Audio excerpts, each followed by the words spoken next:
So you say when? We're good. Okay, so we have on here an orange button and a red button. One is to turn off the boiler for the steam wands.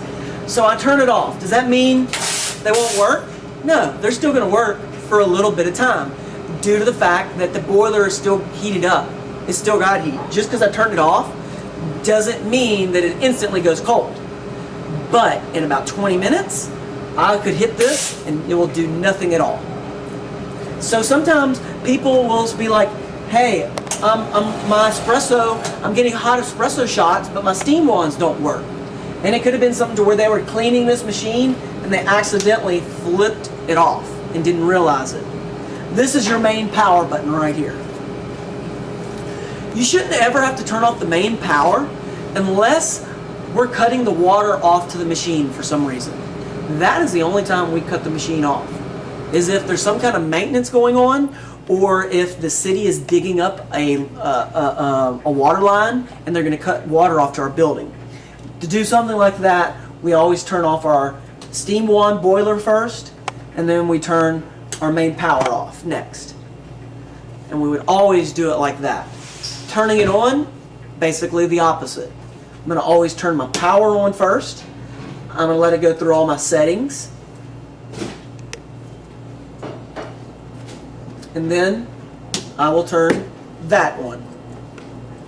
Something else to be aware of is if you hit the purge or one of these buttons twice in a row, it will change the programming of the machine to put out more espresso than what it should. And it is signified by a big C. See the lowercase c right now? So if I hit that twice, we have a big C. Now watch and compare the two, big C, little c. We always want the little c. We don't want the big C because I do not program that. That sequence we don't touch. All I need is 3 buttons.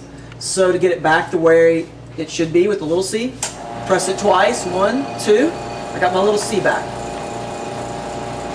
So that's just something else to be aware of. Your shots are running off, you can't figure out why. Well, it could be because your machine is running on the wrong programming. So we always program them with the little C's. Other things with the machine is, at night we should always stock mugs.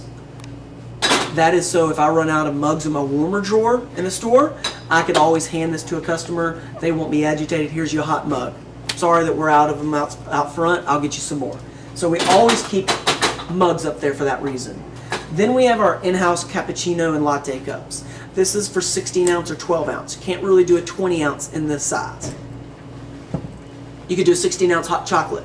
You could do any of your lattes, any of those drinks in this size, 16 or 12 ounce.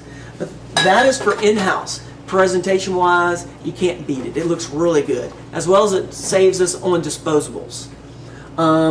You'll also have double and single espresso cups. Typically we don't use the singles for anything other than me and my brother drinking them. But for the most, when we sell doubles. Can I sell a single? Yes, I can, but it's not nearly as good, and it's typically something we strongly urge people against because of the fact that a single shot, 20% of your crema is left up in your group head. The other 80%, 40% went on one side, 40% went on the other side. So you're only getting 40% of the crema that you would with a typical espresso shot. So that's why we strongly urge people against getting ever a single shot of espresso. But this is what we would use for our in-house, and we would serve it on a saucer like this and put a couple of beans on it for presentation purposes. You know, something along these lines. Might be a little bit too much, but presentation-wise it looks really good. But these cups should be up on top of here so as to be warm and ready to go. We clean our glass, these glasses, as well as our French presses that are glass. All of them we clean in the barista area. And a lot of times After I clean them and they're kind of wet, I'll stick them on top of the espresso machine to dry quicker. Is there any other questions regarding this machine? We're going to talk about frothing now.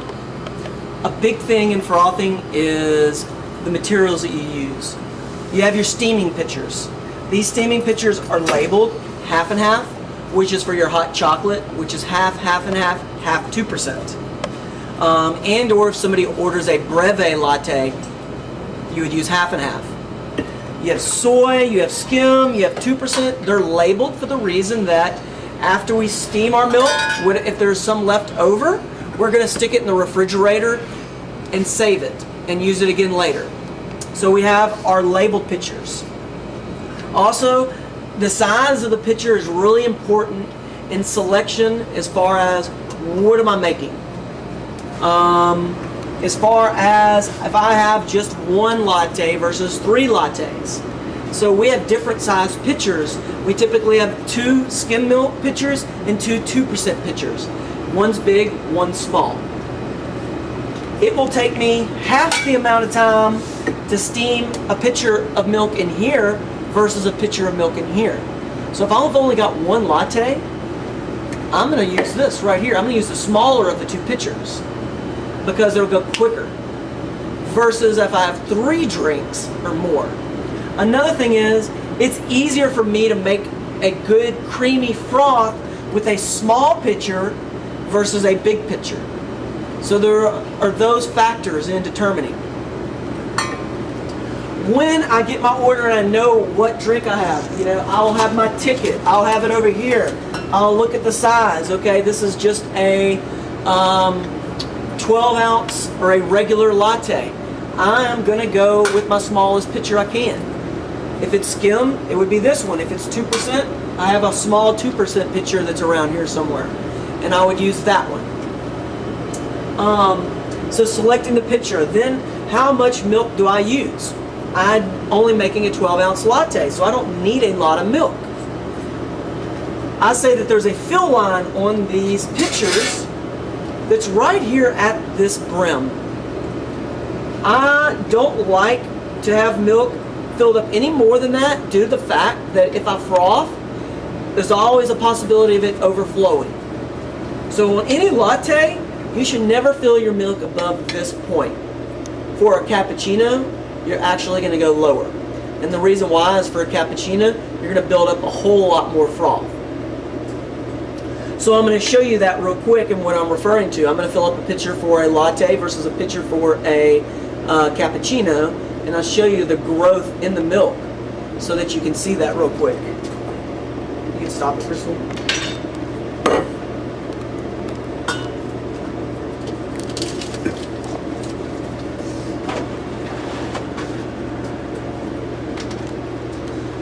Let's see if this was 2%. Yeah.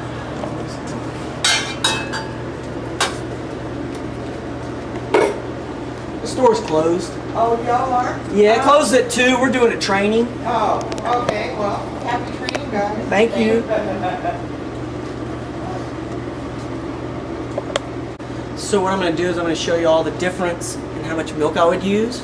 And I'm also going to give you a little tutorial on the frothing process. We'll get more into it.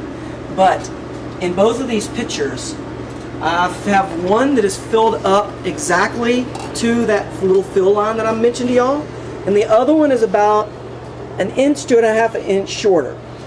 But there's definitely a difference in how much milk I have in here. So what I'm going to do is I'm going to use my the one with the least amount of milk, and I'm going to make froth for a cappuccino, and then I'll do the other one for a latte. And I'm going to show you that there's going to be just as much in here when we're done, even though I started with less milk. So with that, I am going to always purge my wand, the Matador and the Bull. See all the hot water that shot out? Lucky it didn't get me. I am going to put my thermometer in here. I always will direct this thing however I want it, and I use the lip of this and I will totally submerge it down. I turn it on, and I drop it until I hear the froth I want, or the noise I want.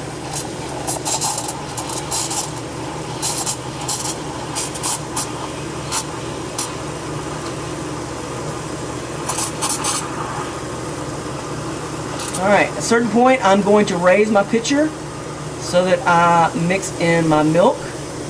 150. See how quick it went?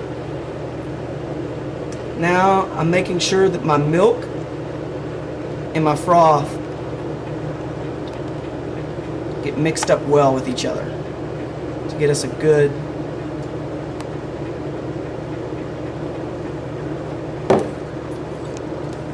so then we got that one. Like I said, every time I'm going to purge it and wipe it off. Now my next pitcher. A thermometer in here. I'm going to submerge it all the way down. I'm using the lip and I go straight at it. I got this all the way under my milk. Turn it on. I'm going to drop it. And there we go. You hear the hissing? Now, as the froth grows in my pitcher, I am slowly lowering my pitcher little by little. I want it to rotate around in a circle.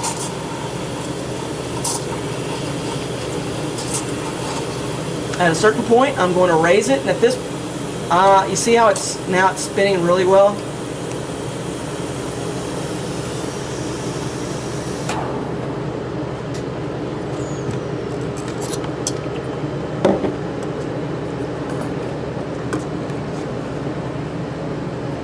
Really good froth there.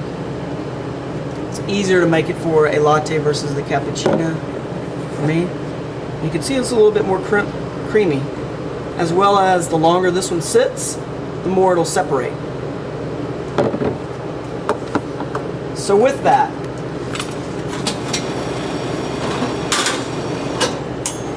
pull it, purge it. Oh, we're not plugged in. You can turn it off. So we're going to calibrate our thermometer to make sure that we're getting the right temperature on it. And with all of our thermometers, they have a froth from like 140 to 160, and it's labeled on here. You get into 175 or above, you're burning the milk, and it will taste burned. We want to stop at about 145 because it's always going to trickle up a little bit. And so if you stop frothing when the needle's at 145, you'll get to about 150, and that's really where we want to be. Anywhere from 145 to 155 is a good temperature. So, like I said, just realize wherever you stop, it's going to increase a little bit. But just to make sure that this is properly telling us the temperature, we're going to calibrate it. So we're going to get a cup of ice. We're going to stick our thermometer in here, just like so. And then we'll leave it just like this, and it should get down to 0. And what we'll do is we will use a pair of pliers, and there's a nut on the bottom of it that we can grab and adjust. This nut right here, that nut will move this needle. I think it's good because it is, oops.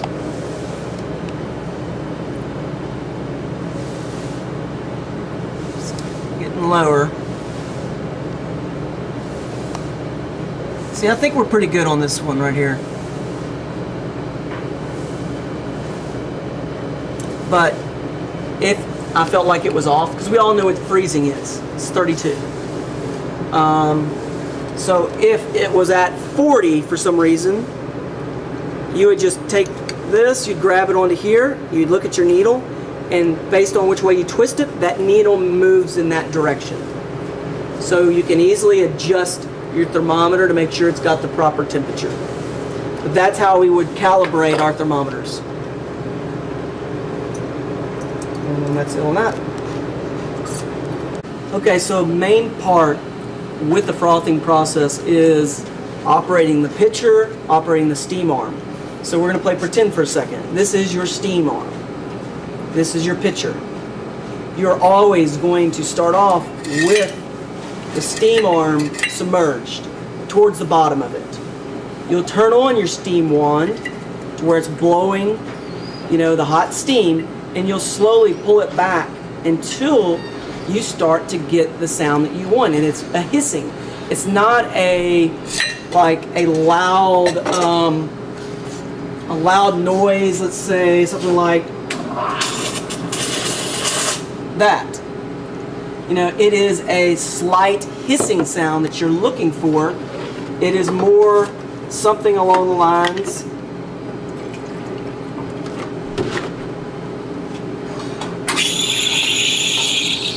of this. You hear that? That's a little hiss.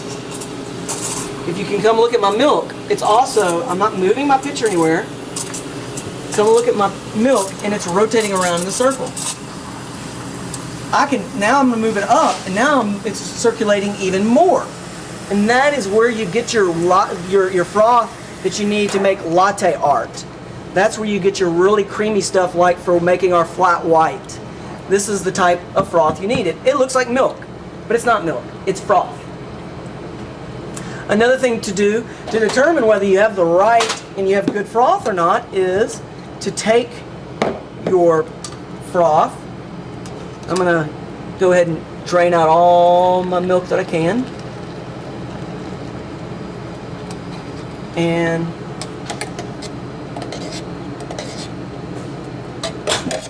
it'll give me a straw, or you can use a stir stick, and you should be able to stick it up right up in the middle, and it stands straight up. And the reason why is because the bubbles and the particles are so close together that it keeps this from moving. So you're able to do something like this.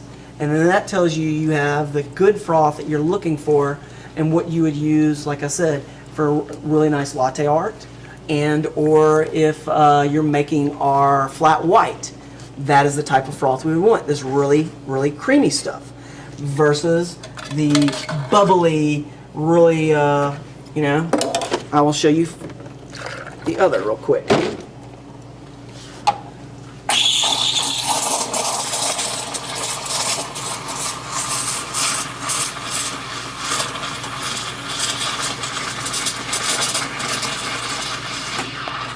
This is terrible. This is what we would definitely not want. That's not the direction we're going with this. So if I put this stuff in here, this thing's no way it's going to stand up.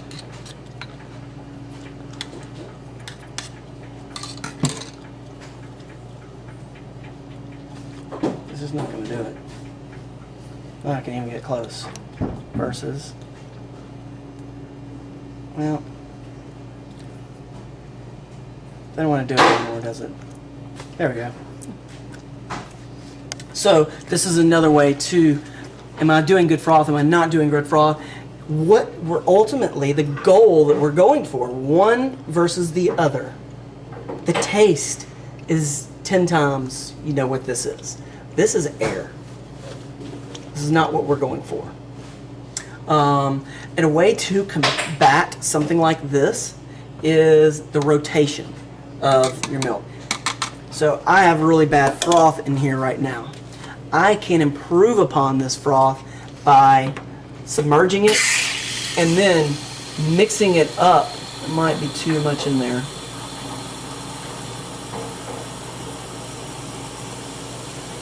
It's not going to do it.